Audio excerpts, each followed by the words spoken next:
Hello everyone, this is Kripali here. Welcome back to my channel. आज मैं आपके साथ शेयर करने वाली हूँ मेरी after pregnancy weight loss journey.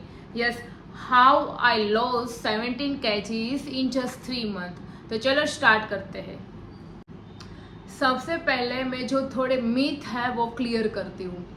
First कि ड्यूरिंग ब्रेस्ट फीडिंग, मतलब हम जब भी मदर बेबी को फीड कराते हैं तो ऐसे बोलते हैं कि उस टाइम पे आपको वर्कआउट नहीं करना चाहिए, बिकॉज आपकी बेबी को फीड जो है वो कम आएगा। ओके, सो मैंने कैसे वेट लॉस किया है मैं वही बताती हूँ। मैंने जो है ना डाइट नहीं किया है, हेल्थी डाइट, मतलब कि मैंने घर का रूटीन बना हुआ खाया है। मैंने कोई वैसे स्पेसिफिक डाइट नहीं लिया है। मैंने वर्कआउट मैंने किया था और मेरी बेबी पे फीडिंग में कोई फर्क नहीं पड़ा कि आपको आफ्टर डिलीवरी वर्कआउट करना चाहिए या नहीं और कब करना चाहिए। मैंने तो किया था। मैंने 21 डेज मेरे नॉर्मल, सबसे पहले कि मैंने नॉर्मल डिलीवरी थी मेरी, तो 21 डेज मेरा रिकवर बॉडी हो गया था, प्रॉपर रिकवर हो गया था। मैंने डॉक्टर को कंसल्ट भी किया था तो कि हाँ, बोले थे कि आप वर्कआउट कर सकते हो। मैंने बोल तो दिया वर्कआउट कर सकते हो, लेकिन आपको वर्कआउट तब करना चाहिए कोई आपके अंडर में, आप जो ट्रेनर के अंडर में वर्कआउट फॉलो कर सकते हो। आपको अपने हिसाब से वर्कआउट नहीं करना है। ड्यूरिंग प्रेगनेंसी और आफ्टर बेबी डिलीवर होने के बाद बहुत बॉडी में बहुत सारे चेंजेस आ जाते हैं। मैं as a strength and conditioning coach हूँ, तो मुझे पता है कि मुझे कौन सा वर्कआउट किस टाइम और किस टाइम मुझे इंटेंसिटी बढ़ानी है वर्कआउट में। तो वो सब फॉलो करने के बाद मैंने वर्कआउट किया है, अपने आप से मैंने नहीं किया है। तो आप यूट्यूब पे कोई भी वीडियो देखे और वो घर पे वर्कआउट ऐसे कर लिया, ऐसे प्लीज़ मत करना। ओके, फर्स्ट चीज़ मैंने सबसे वर्कआउट में पहले किया था वो किया था पेल्विक स्ट्रेंथनिंग। यस, आप जब हम बेबी को डिलीवरी के बाद हमारा जो पेल्विक जो मसल्स होते हैं ना, पेल्विक और कोर, सबसे बहुत मतलब वीक हो जाते हैं उस टाइम पे।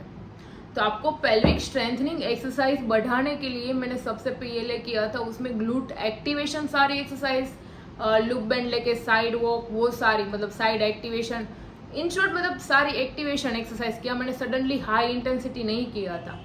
उसके बाद मैंने किया था सूर्य नमस्कार।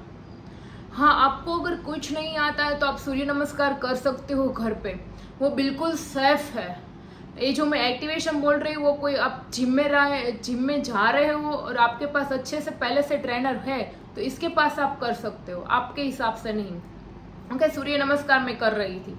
सेकेंड, थर्ड चीज़, मैं कोर स्ट्रेंथनिंग के लिए भी एक्सरसाइज कर रही थी। उस टाइम पे मैं मतलब एज अ ट्रेनर मैं पहले 1 मिनट मेरा प्लैंक हो जाता था। इसके बाद मैंने जब स्टार्ट किया आफ्टर डिलीवरी तो मैं 10 सेकेंड भी होल्ड नहीं कर पा रही थी। तो सोचो कि कितना बड़ा हमारा कोर और पेल्विक जो है वो वीक हो जाता है। तो मैं यही चीज़ इसलिए बोल रही हूँ बार बार कि अगर करना है तो ट्रेनर के गाइडेंस में करना, आपके हिसाब से मत करना। उसके बाद मैंने किया था धीमे धीमे से मैंने कार्डियो ट्रेनिंग स्टार्ट किया, एरोबिक एक्सरसाइज। मैं थोड़ा भी वॉकिंग करती थी तो मेरी हार्ट बीट अप हो जाती थी। तो मुझे पता है कि मेरी हार्ट रेट कहाँ पे जा रही है, तो किस टाइम पे मुझे वर्कआउट कितना इंटेंसिटी बढ़ाना है और किस टाइम पे डाउन करना है, वो सब कुछ मुझे पता है। ओके, तो धीमे धीमे मैंने कार्डियो वर्कआउट स्टार्ट किया, एरोबिक एक्सरसाइज स्टार्ट किया। और जो कार्डियो वर्कआउट में भी मैंने स्पेशली सारी एक्सरसाइज जो है वो जंप के बिना स्टार्ट किया। मैंने सडनली जंप नहीं किया था। लाइक मैं जंपिंग चेक कर रही हूँ तो वो भी विदाउट जंप, हाई नीज कर रही हूँ तो विदाउट जंप। तो ऐसे मैंने ग्रेजुअली वर्कआउट को इंक्रीज किया था। उसके बाद मैंने वर्कआउट किया हाई इंटेंसिटी, मतलब पहले सबसे पहले मैंने लेग की स्ट्रेंथनिंग, फुल बॉडी की स्ट्रेंथ आने के बाद उसके बाद मैंने किया कार्डियो, कार्डियो के बाद मैंने किया था स्ट्रेंथ ट्रेनिंग, मतलब कार्डियो प्लस स्ट्रेंथ दोनों मैंने साथ में रखा था अल्टरनेट। धीमे धीमे से मैंने अब वर्कआउट जो स्टार्ट किया उसके बाद मैंने जंप के साथ स्टार्ट किया। तो अगर आप जा रहे हो कोई जिम में तो आप ट्रेनर के गाइड में कर सकते हो वर्कआउट, इसमें कोई प्रॉब्लम नहीं है। अभी मेरे पास बहुत सारे क्लाइंट हैं, मेरा जिम जो है वो राजकोट में है, गुजरात में। तो ऐसे 4-5 लेडीज़ जो है वो लोग आ रही है जिनका 3 मंथ हुआ है, 4 मंथ हुआ है, उसने डॉक्टर को अलाउड कर दिया है कि आप जिम कर सकते हो। तो वो लोगों को भी मैं स्पेशली, वो लोग आते हैं और मुझे बोलते हैं कि मैम जल्दी से मेरा बेली निकलवा दो, भाई ऐसे नहीं होता है वेट लॉस। ये जो है ना थोड़ी स्ट्रगल है, आई नो, मैं समझ सकती हूँ। आप कोई भी कपड़े में फिट नहीं आते हो तो आपको थोड़ा कैसा मतलब ऑकवर्ड जैसा लगता है कि आपको कोई घूर रहा है कि कितनी मोटी हो गई। तो आप स्पेशली आफ्टर डिलीवरी ये सब चीज़ माइंड में मत लो, बॉडी को टाइम दो। बॉडी को टाइम देने में ऑलमोस्ट 1 ईयर to 2 ईयर लगता है आपका प्रॉपर बॉडी रिकवर, मतलब कि आपके सारे जो ऑर्गन्स है, जॉइंट है, मसल को सबको अडेप्ट होने में। तो थोड़ा उसको टाइम दो। उसके बाद आप जैसे स्टार्ट किया धीमे धीमे ट्रेनिंग, अगर आप जो एक पॉइंट प्लस मैं पॉइंट बोलती हूँ, अगर आपने सडनली 3 to 4 मंथ के बाद अगर आप वर्कआउट स्टार्ट कर रहे हो तो आप जल्दी से वो फैट बर्न कर सकते हो।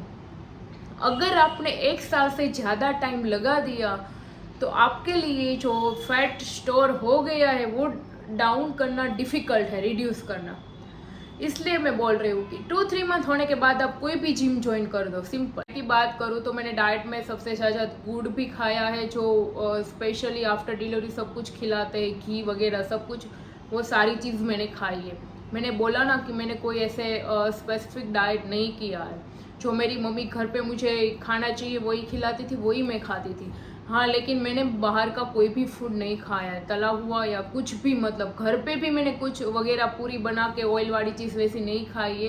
मैंने 4 to 6 मंथ बहुत ध्यान रखा है मेरे, और मेरी बेबी फीड कर रही है तो स्पेशली उसके लिए भी। सो गुड़ जो है ना, वो गुड़ आपको हेल्प करता है बॉडी रिकवर होने में सबसे ज़्यादा। गुड़ में जो है ना मैग्नीशियम होते हैं, पोटेशियम आते हैं, आयरन होते हैं, बी कॉम्प्लेक्स, मतलब बोले ना तो वो खजाना है, मतलब एक विविध पोषकता। तो खास करके महिलाओं को एक खाना। सेकंड है घी। घी जो है ना उसमें ओमेगा 3 फैटी एसिड होता है, वो गुड फैट बोला जाता है। तो आप घी भी एक अच्छा स्रोत है आपका बॉडी को रिकवर करने में। उस टाइम पे मेरा ब्रेकफास्ट जो था वो था, ब्रेकफास्ट में मैं ले रही थी घी में बनाई हुई परोठा जो हम घर पे बनाते हो, लेकिन ऑयल में नहीं, घी में। उसके बाद मेरा जो लंच में मैं उस टाइम पे लेती थी बाजरे की रोटी और सब्जी। तो बाजरे की रोटी में जो है ना वो फाइबर होता है, उसका जो ग्लाइसेमिक इंडेक्स जो होता है वो लो होता है। तो आपको अगर आप वो खाओगे ना तो भी आपको भूख नहीं लगेगी थोड़े टाइम।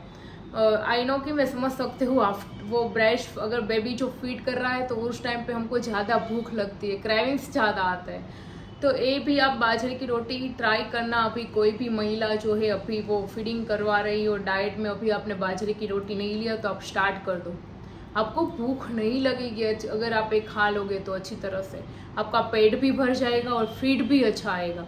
उसके बाद उसके साथ में लेती थी जो सब्जी में बनाती थी ना, वो भी ऑयल में नहीं, घी में। और उसमें मेरी मम्मी जो है ना मुझे लाल मिर्च नहीं डाल देती थी, हरी मिर्च स्पाइसी के लिए, थोड़ा टेस्ट के लिए, और ऑयल भी नहीं और लाल मिर्च भी नहीं।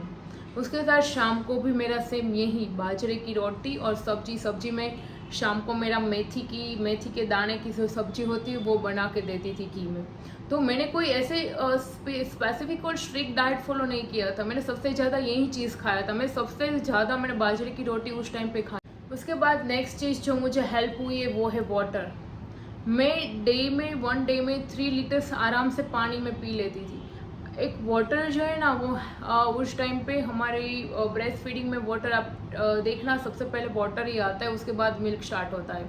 तो आपका अगर बॉडी जो है ना उस टाइम पे हाइड्रेट रहेगा स्पेशली, तो उस टाइम पे आपको वाटर भी इतना लेना है, वाटर की क्वांटिटी कम नहीं होनी चाहिए। एटलीस्ट वर्कआउट कर रहे हो तो 3 लीटर, अदरवाइज 2 to 2.5 लीटर लेना चाहिए। यही सब चीज़ करके ही मैंने वेट लॉस किया था मेरा 17 kgs 3 महीने में। अगर आप लोगों को मेरा जो मतलब पेल्विक स्ट्रेंथनिंग, ग्लूट एक्टिवेशन और आफ्टर डिलीवरी कौन सी एक्सरसाइज करनी चाहिए वो सब वगैरह आपको चाहिए तो मुझे कमेंट करके बता देना। मैं थोड़े टाइम के बाद वो वीडियोस अपलोड कर दूंगी कि आपको कहाँ से, मतलब कौन सी एक्टिवेशन सारी एक्सरसाइज करनी चाहिए, पेल्विक स्ट्रेंथनिंग के लिए स्पेशली कौन सी एक्सरसाइज करनी चाहिए, तो पूरा वर्कआउट में अपलोड कर दूंगी। मुझे आपको कमेंट करके बताना है। Okay, thank you. अगर आपको मेरा वीडियो अच्छा लगा तो सब्सक्राइब करना और शेयर करना।